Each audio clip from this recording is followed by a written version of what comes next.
Hello नमस्कार, मी शीतल. माझ्या व्लॉगमध्ये तुमचं खूप खूप स्वागत आहे. कशा आहात सर्वजण? तर मस्तच चाल.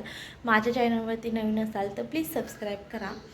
तर आज आहे म्हणजे गणपती उद्या येणार आणि आज आहे उपवास पण आहे माझा आणि पूजा वगैरे पण म्हणजे करणार आहे.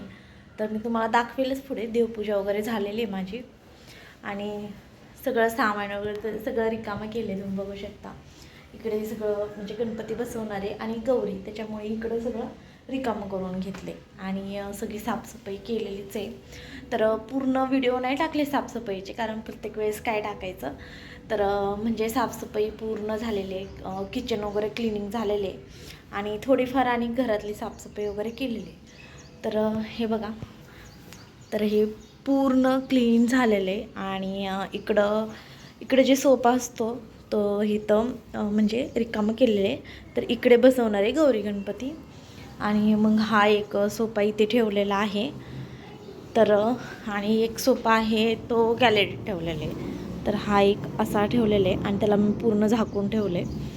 तर असं सगळं सामान सेट केले. तर बघू आता. आणि पूजा पण दारात अशी छान रांगोळी काढली. हे बघा असं छान काढले आणि हे जे एक्स्ट्रा सामान आहे ते काढून ठेवले बाहेर. तर मी ते नंतर पूजेला चालू केलं होतं. तर पहिले तांदूळ थोडेसे चिमूटभर म्हणजे ठेवून घ्यायचे. त्याच्यावर नंतर गणपती स्थापना म्हणून एक सुपारी ठेवायची, हळदी कुंकू वाहून घ्यायचं आणि नंतर गणपतीची स्थापना झाली की नंतर मग बाकीची पूजा सुरुवात करायची. तर पहिलं तर असंच असतं आणि मग नंतर मी थोडेसे अनेक तांदूळ ठेवून घेतले त्या जागेला मध्ये आणि नंतर जी आहे हरतालिकेची मूर्ती स्थापन करून घेतली आणि त्याची पूजा करायची. आणि त्या मूर्तीची पूजा झाल्यानंतर शिवलिंग काढून घ्यायचं आहे वाळूचं. तर ते मी काढत होते.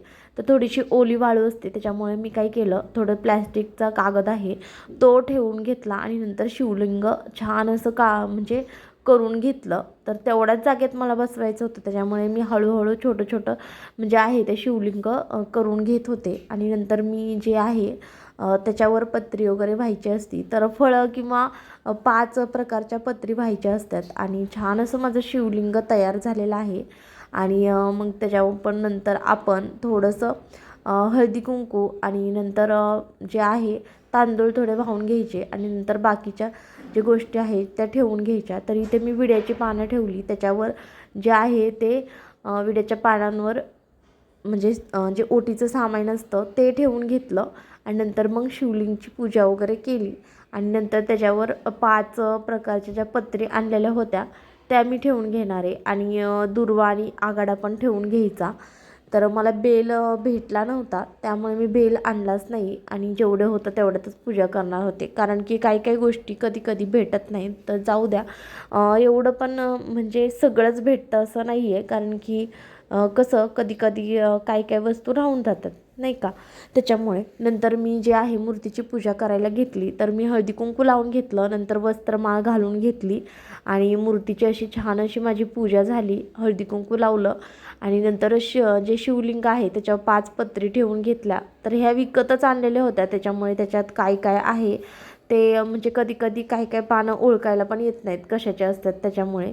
तर नंतर मी फुलं वगैरे वाहून घेतली पूजा झाल्यानंतर आणि थोडंसं परत शिवलिंगला पण जे आहे ते फुलं वाहून घ्यायची आणि नंतर थोडंसं डेकोरेशनसाठी मी फुलं जे आहे ते करणार होते. तर मी छोटीशी अशी पूजा करणार होते, कारण की जेव्हा आपण खाली चौरंगाव किंवा पाटावर करतो तेव्हा आपल्याला रांगोळी आणि मोठी अशी पूजा मांडता येते. पण मी मंदिरातच जेव्हापासून मंदिर तयार केले तेव्हापासून त्या मंदिरातच पूजा करत असते. तिथं छान अशी छोटीशी बसते आणि धक्का वगैरे पण लागत नाही, मुलं पण ये जा करताना व्यवस्थित एका साईडला पूजा राहते त्याच्यामुळे. आणि मग नंतर म्हणजे ओवळून घेतलं, नंतर धूप वगैरे लावली, हळदी कुंकू लावून घ्यायचं. केव्हा पण आपण पूजा करताना देवाला हळदी कुंकू लावलं की स्वतःला पण लावून घ्यायचं. नंतर मी जे आहे पुस्तक वाचणार होते. तर हरतालिकेचं पुस्तक आहे, तर ते माझ्याकडं होतं, त्याच्यामुळे हरतालिकेची पूर्ण जे आहे कहाणी वाचून घेत होते. तर कुठली पण पूजा झाल्यानंतर ज्याच्या ज्याच्या कहाण्या आहेत ते वाचून घ्यायच्या आणि नंतर मग थोडंसं ओवाळून वगैरे घेतलं. कापूर वगैरे लावून आरती करून आणि नंतर मग देवाच्या पाया पडून जी आपली इच्छा आहे ते व्यक्त करून नंतर मग अशी पूजा वगैरे संपन्न झाली.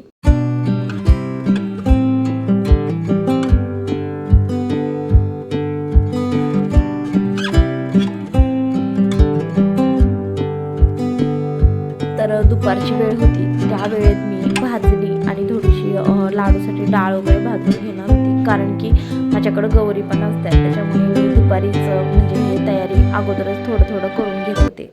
नंतर संध्याकाळी आम्ही म्हणजे लाईट वगैरे बघण्यासाठी गेलो होतो बाहेर. तर जे डेकोरेशन आहे ते करायचं होतं, त्याच्यामुळे आम्ही जे आहे फोकस आणि जे पिना लावायचं जे बोर्ड असतो तो आणायचा होता, त्याच्यामुळे आम्ही गेलो होतो बाहेर. तर खूप सुंदर सुंदर लाईट होत्या, पण आम्हाला जास्त काही घ्यायच्या नव्हत्या, थोड्याशा आमच्याकडं होत्या.